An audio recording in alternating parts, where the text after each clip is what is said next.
वार्षिक उत्सव पूरे जोरों पर था, जिसमें जीवंत स्टॉल, जीवंत संगीत और हवा में स्वादिष्ट स्ट्रीट फूड की सुगंध फैल रही थी।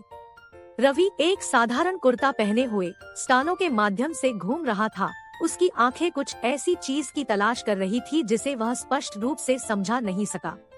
जैसे ही उसने राधा को देखा, उसकी आंखें खुशी से चमक उठीं, जैसे उसने भाग्य का रंगीन पहिया घुमाया हो।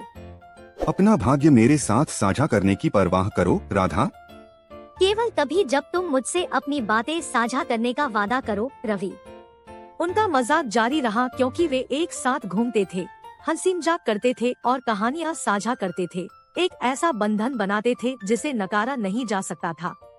उनसे अनभिज्ञ गांव का बुजुर्ग रामू दूर से एक परिचित मुस्कान के साथ देख रहा था। जैसे ही शाम ढलती है, गांव में अंधेरा छा जाता है। रवि और राधा खुद को आम के बगीचे में पाते हैं। पेड़ सीधे खड़े थे, उनकी शाखाएं पके फलों से लदी हुई थी। गांव की सबसे प्यारी लड़की के लिए पंचमगढ़ के सबसे मीठे फल का स्वाद। क्या ऐसा है, रवि? पुष्टि करने के लिए शायद मुझे इसका स्वाद चखना चाहिए। उनके बातों की दौरान रवि का शरारती सबसे अच्छा दोस्त गोपाल आ जाता है, जो गुप्त रूप से उनका पीछा कर रहा था। खैर, ऐसा लग रहा है कि हमारे रवि को आखिरकार अपनी राधा मिल गई है। चलो ठीक है। सरसराती पत्तियों के नीचे वे प्यार से बातें करते रहे। उनके उभरते प्यार की मिठास की तुलना में आम की मिठास थी। जैसे ही मानसून के बादल ऊपर आते हैं, गांव में ठंडी हवा चलती है। रवि और राधा आने वाली बारिश से बचने के लिए एक पुराने मंदिर में शरण लेते हैं। राधा, जब तुम पास हो तो मेरा दिल गाता है। मैं तुम्हारे बिना जीवन की कल्पना नहीं कर सकता। रवि, तुम मेरी हंसी की धुन हो, मेरे दिल की ठंडक हो। मैं भी आपसे प्यार करती हूँ। जैसे ही बारिश तेज हुई, उन्होंने एक प्राचीन मंदिर की छत के नीचे अपने प्यार को एक वादे के साथ सील कर दिया।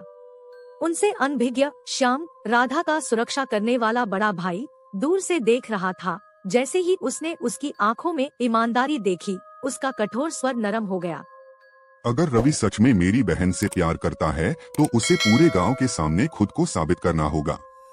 दिवाली के आगमन के साथ गांव 1000 देवों की रोशनी से जगमगा उठता है, जिससे मिट्टी ईंटों के घरों पर गर्म चमक आ जाती है। पारंपरिक पोशाक पहने रवि आशा भरे मन से राधा के घर पहुंचता है। राधा, रोशनी के इस त्योहार पर मैं चाहता हूँ कि हमारा प्यार चमके। क्या तुम हमेशा मेरे रहोगी? हाँ रवि, 1000 बार हाँ।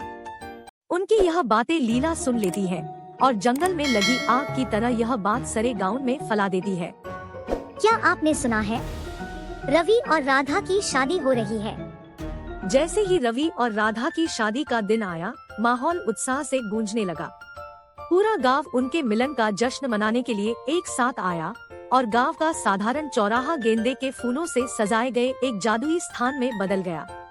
राधा, हर कदम के साथ मैं तुम्हें पहले से भी अधिक प्यार करने का वादा करता हूँ। और मैं वादा करती हूँ कि रवि, हर खुशी और चुनौती में मैं तुम्हारे साथ खड़ी रहूंगी।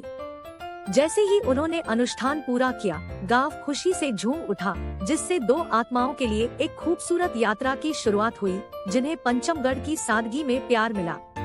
गोपाल, श्याम और लीला ने किनारे से देखा। उनके शुरुआती संदेह की जगह नवविवाहितों के लिए वास्तविक खुशी ने ले ली। गांव के बुजुर्ग रामू ने सिर हिलाया, यह जानकर कि दुनिया के उसके छोटे से कोने में प्यार एक बार फिर जीत गया है।